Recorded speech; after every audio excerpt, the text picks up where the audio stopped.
तुम चाहे हमें जान से मार डालो, लेकिन देश के साथ जो गद्दारी तुम हमसे करवाना चाहते हो वो हम हरगिज नहीं करेंगे। दोस्तों, असल एक्टर वो होता है जिसका अपना एक खास अंदाज होता है और औरों से बिल्कुल जुदा। कुछ भी कहो यार, वो लड़का है किस्मत का धनी, जिसके द्वारा निभाए गए किरदार चाहे वो नेगेटिव हो या फिर पॉजिटिव, सिनेमा घरों से निकलने के बाद भी दर्शकों को याद रह जाते हैं। इधर तू गुरु को खलास करता, उधर उसका दुबई वाला भाई लोग चालू हो जाता। क्या इज्जत रहता मेरा, क्या इज्जत रहता मेरा। जिसकी आवाज और संवादों की गूंज बरसों बरसों कानों में सुनाई देती है।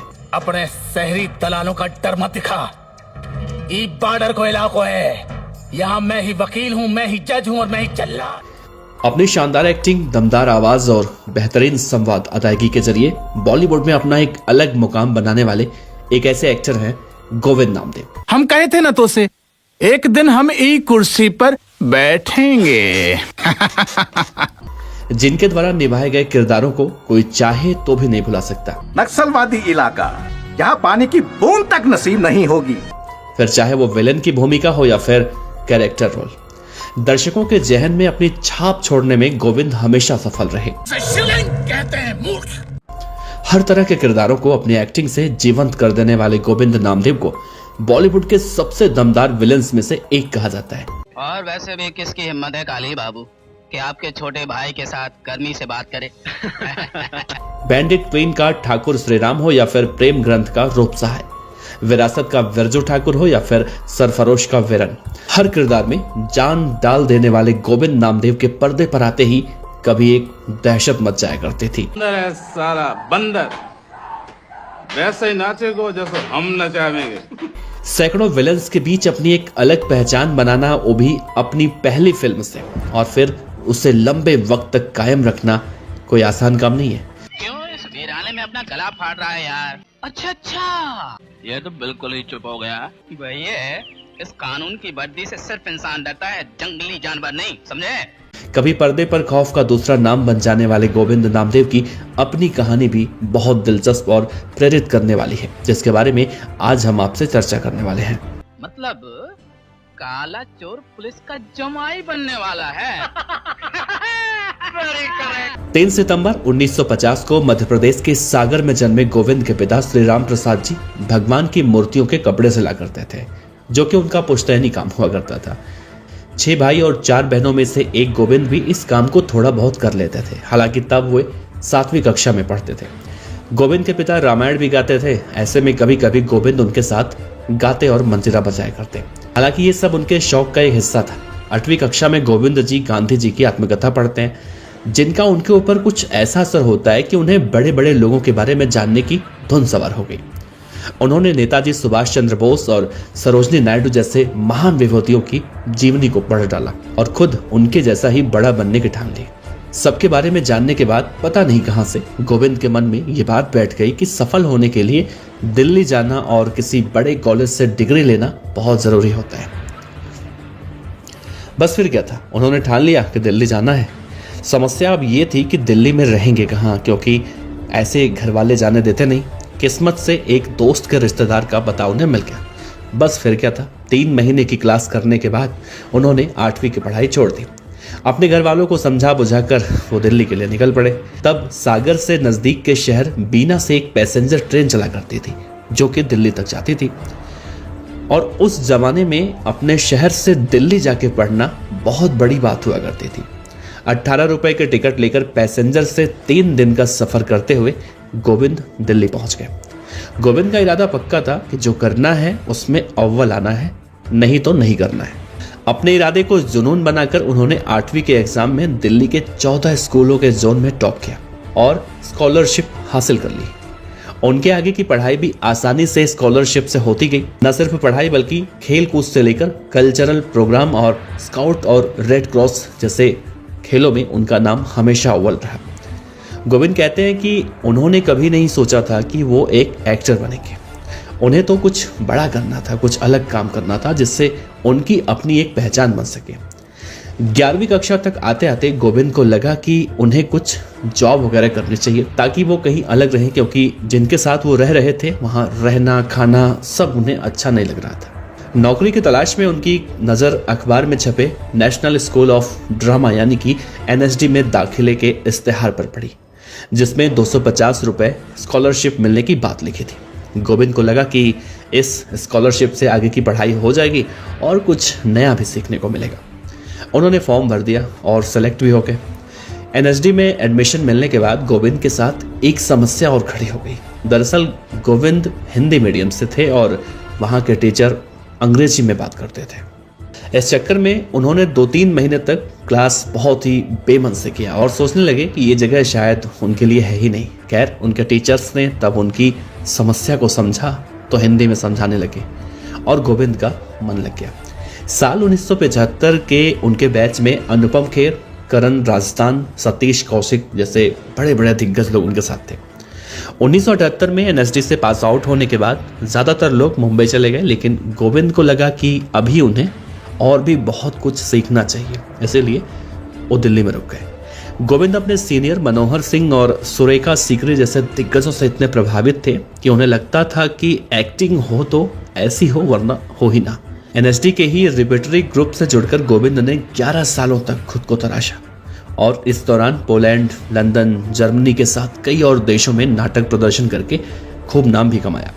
इस दौरान मनोहर सिंह ने अपने द्वारा निभाए 2 बड़े किरदार भी गोविंद को निभाने के मौके दिए, जिसमें उन्हें थिएटर का दिग्गज कलाकार बना दिया। गोविंद को जब अपने एक्टिंग पर पूरी तरह से कॉन्फिडेंस हो गया तो उन्होंने मुंबई जाने का फैसला किया।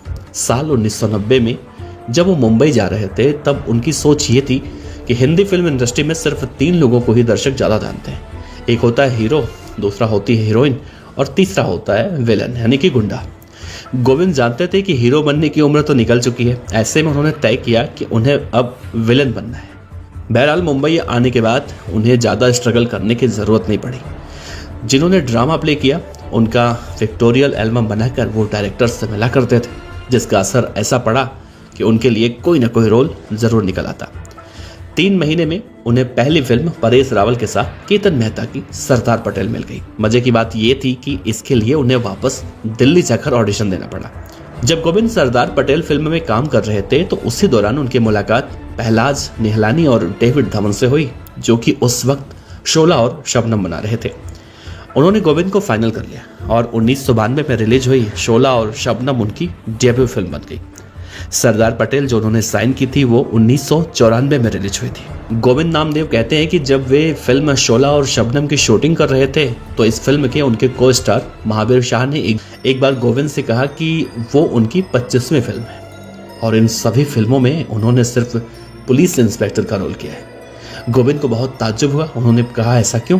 उनके ऐसा क्यों पूछने पर महावीर ने गोविंद को कहा कि वो इसी किरदार में फिट बैठते हैं, तो इसीलिए उन्हें कोई दूसरा किरदार ऑफर होता ही नहीं।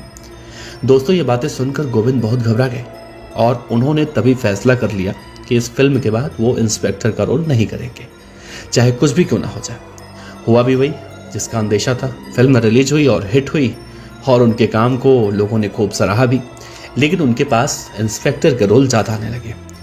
मजबूरी में उन्होंने इंस्पेक्टर के उस किरदार को चुना जो थोड़ा पॉजिटिव था। हालांकि इसके बाद उनके पास वैसे रोल के लिए ऑफर आते रहे जैसा कि उन्होंने पहली फिल्म में काम किया था। ऐसे में उन्होंने मना करना शुरू कर दिया, जिसका नतीजा ये हुआ कि इंडस्ट्री में ऐसी अफवाहें उड़ने लगी कि गोविंद थोड़े घमंडी किस्म के इंसान हैं, क्योंकि वो किसी भी बड़े प्रोड्यूसर को डायरेक्ट रोल के लिए मना कर दिया करते। खैर, गोविंद ने तब भी सबसे मिलना जुलना जारी रखा और इसी दौरान उन्होंने प्रेम ग्रंथ और बैंडिट क्वीन जैसे फिल्में की, जिसके बाद उन्होंने कभी पीछे मुड़कर नहीं देखा। हालांकि उस दौरान बड़े पर्दे पर अनिश्चितता को देखते हुए उन्होंने टीवी का रुख किया और सुख दुख और परिवर्तन जैसे सीरियल में काम किया। सीरियल परिवर्तन ने उन्हें घर घर में पहचान दिलाई। साथ ही उन्होंने ये भी सिद्ध किया कि वो हर तरह के रोल निभा सकते हैं। बाद में गोविंद फिल्मों के साथ साथ कई सीरियल्स में लगातार दिखाई दिए। गोविंद की खास फिल्मों की बात करें तो उनमें शोला और शबनम, बैंडिट क्वीन, विरासत, Sarfarosh, Satya, oh my God जैसे न जाने कितनी फिल्मों के नाम शामिल हैं जिन्हें गिनना बहुत मुश्किल है।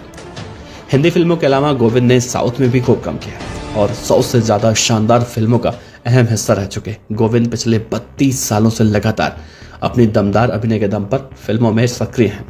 और उनका जलवा आज तक कायम है। फिल्मों और टीवी के साथ गोविंद OTT पर भी काम कर रहे हैं। उनके खास शो में से एक है एलियन फ्रैंक नाम की वेब सीरीज, जिसमें उन्होंने एडोल्फ हिटलर का किरदार निभाया, जो कि कभी उनका एक सपना था। हिटलर ही नहीं, उन्होंने सरदार पटेल, बाल गंगाधर तिलक और मोरारजी देसाई जैसी हस्तियों की भूमिकाएं भी पर्दे पर निभाई हैं और उन्हें जीवंत कर दिया है। दोस्तों, गोविंद कहते हैं कि फिल्मों में नेगेटिव किरदार निभाने का उनके जीवन पर हमेशा पॉजिटिव असर पड़ा है। वो कहते हैं कि उन्होंने फिल्मों में जब भी कोई नेगेटिव किरदार निभाया, वो घर आकर उतना ही बीवी बच्चों से प्यार किया करते थे। गोविंद नामदेव एक बेहतरीन लेखक भी हैं, जिसका उदाहरण उनके लिखी पुस्तक मधुकर शाह बुंदेलखंड का नायक। इस किताब का विमोचन मुंबई में अमिताभ बच्चन के हाथ हुआ था, जिसकी उन्होंने भी बहुत सराहना की थी। मशहूर फिल्मी अवार्ड भले ही गोविंद की झोली में कम आए हों, लेकिन साल 2019 में गोविंद नामदेव को Dada Saheb film federation award से सम्मानित किया जा चुका है।